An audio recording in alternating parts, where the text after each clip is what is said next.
Hi, this is Bob from EZ Estimator. I wanted to go through setting up your EZ Estimator app for the first time to use it. It's a simple process. I'm going to go through it fairly quickly, and you could replay it again if you need to see it. But let's start by going to the dashboard, which is the first thing that you log into when you first log in. You're going to see add supplier, add category, add code, and add template. At the bottom, you're going to see how many estimates you have, how many codes, and how many templates you have. Supplier is really important because when you print out a material list for your customer, you need to have a supplier on there so they know where to go, whether it be Ferguson, Home Depot, Lowe's. So first thing we're going to do is we're going to hit the supplier button. You'll see a menu comes up. It's going to show a form with a supplier name, which you can fill in, the contact number, an email, an address, city, state, zip code. You don't need to fill in everything because if they go to a Home Depot near them, they may not be the same one you have in as your supplier. So you could just put in the supplier name and then put a email address. And the email address is important for you primarily because when you print out a material list for the supplier, you can email directly that material list to the supplier and they can have the material priced and ready for you. So when you go to the bottom, you just hit save and proceed, and then it saves the information. Okay, we're going to go back and we're going to go back to the dashboard. The next thing you have is the category. Now, categories are important because you need a category to organize your estimate when you're giving it to your customer. As a general contractor, I have quite a few categories. They start off from demolition to foundation to framing to rough electrical to rough plumbing, and then roofing, drywall. So I separate them into categories, and I'm going to show you how to do that when you create your codes. You'll be creating codes for every trade, and you'll be naming a category for each one of them. So let's hit the add category button. You're just going to see one field. You just need to put the category name in there. If you're a plumber, you may just have rough plumbing and finished plumbing, or exterior plumbing, or wall plumbing, whatever you need to do. If you're a roofer, you can have different categories for your roofing. So you don't need to have any categories, but it makes it look a lot more professional when you print it out to the customer that you categorized it. Okay? Once you put a category, just save now at the bottom, and you'll have that category saved. Okay, we're going to go back to the dashboard. Add a code. Codes are really important in the EZ Estimator app. What it does, a code is pricing of material and labor for each trade that you're going to be doing. So we're going to press the code button. You're going to see create code. Now you've got supplier. Remember the supplier name that we put in previously? That supplier should pop up. If you hit it, you're going to see a few different suppliers: Home Depot, Lowe's, Pro Builders, which is the company name. I put that as a supplier for items that don't need an actual supplier, such as demolition. My company will be doing that portion. So you also have to have a supplier in there, so you just put your own company name. You've got a code name, you've got a category, product name, SKU number. I'm going to go and do a separate video just for creating codes. There's a lot to creating codes, but you only have to do it one time. You don't have to create codes every time you bid. Once you create them, they're always in there. So we'll go through that in a later video. Okay, we're going to go back. The next thing is add a template. Well, templates are a series of codes. They also call templates assemblies. So the reason why is you assemble all the codes into a template. When you're bidding a job, you just hit template, it loads all the codes. For me, as a general, I have codes for foundation, for framing, for plumbing, for electrical. Well, I put them all in one template. For me to do a room addition, I just hit one template, it loads all the codes at once. All I need to do is take the takeoff that I have for that room addition, and I put the numbers in there. I can get a bid for a room addition in 5 minutes with the templates, as long as I have the takeoffs. If you're a plumber, there's probably about installing a water heater, you probably have about 6 or 7 items that you need to do and purchase. And you create a template for a code for each one of those items, and you assemble them into a template. So if you're bidding a water heater, you just hit that 50-gallon water heater template, boom, it loads all the codes for that, and all you have to do is fill in the number of units of each. So that kind of gives you an idea how the dashboard works. We're going to go to the 4 square dots at the top left hand of your screen, and that is the menu. And we're going to go through that, and we're going to discuss the menu right now. So hit the 4 square dots at the top left hand corner. You should see at the very top you have customers. Well, when you're doing a bid or creating a bid, you can put your customers in ahead of time. Just click on that. You'll see the existing customers that you have in there. And then at the bottom, you'll see in black, it says add a customer. You just click on that, gives you all the information that you can fill in. You don't need to fill in everything, but you do need to fill in some items, and it won't let you save it unless you fill those items in.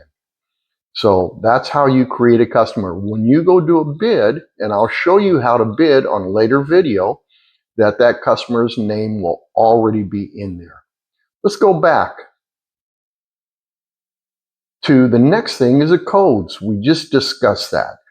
That, if you click on that, that's going to show all the codes that you have saved in your app. These codes are for everything from foundation to demolition to framing. Once you create these codes, you will use them over and over again. The only thing that changes is the number of units.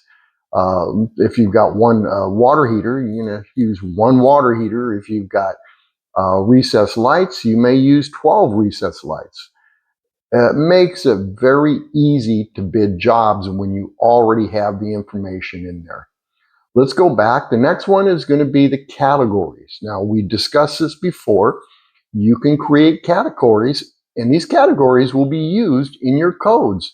So it aligns all your line items under a category, such as demolition, foundation, framing, or rough plumbing, finish plumbing.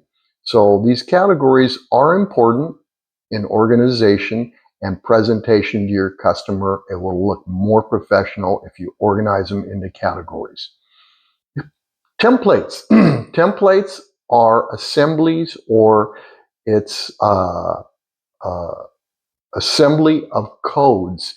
Like I said, for water heaters, for room additions, you can see all the different templates I have. I have a water heater template. I click on that. I'm going to go ahead and look at it with a little eyeball, and it shows all the different codes that I need for a water heater. I have a 50-gallon water heater, a vent cap, the water supply, the earthquake straps, and demolition of water heater. So there's quite a few different codes, and once I put them into a template, all I have to do is load that and put in the number of units of each, and I have a complete bid.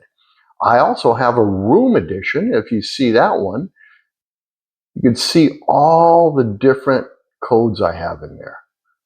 Now, it's going to be the same for every room addition. The only difference is how many units of each you're going to put in, how many lineal feet of footing, how much square foot of foundation slab, how much square feet of drywall.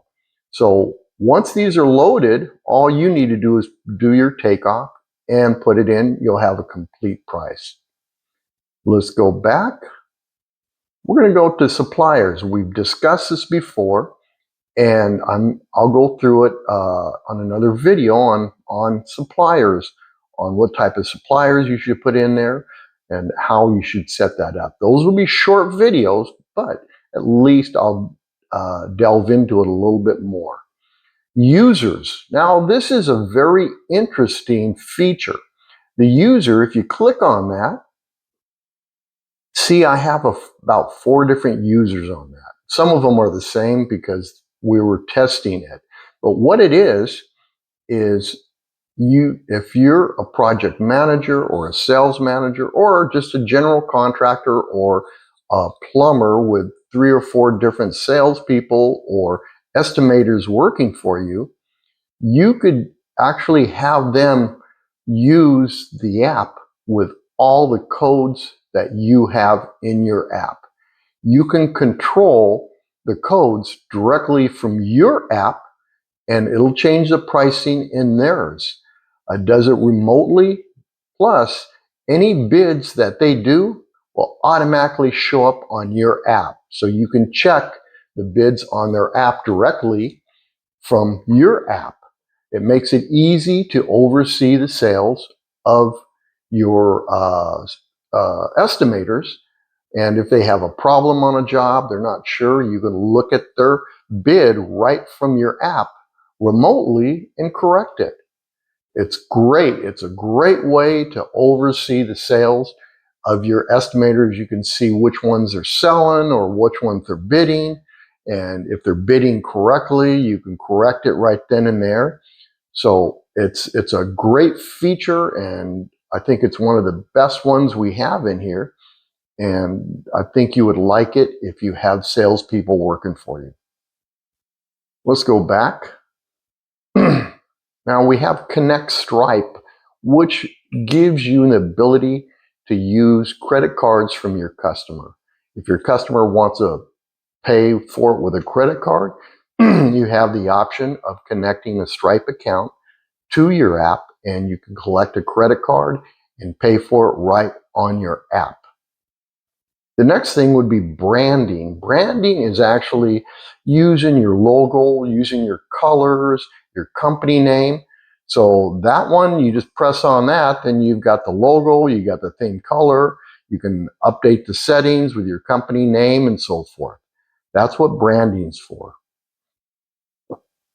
Global settings. Now that's really important because when you are charging if you're putting together an estimate, you need to know that you're going to be making a profit, and you need to set your profit under global settings.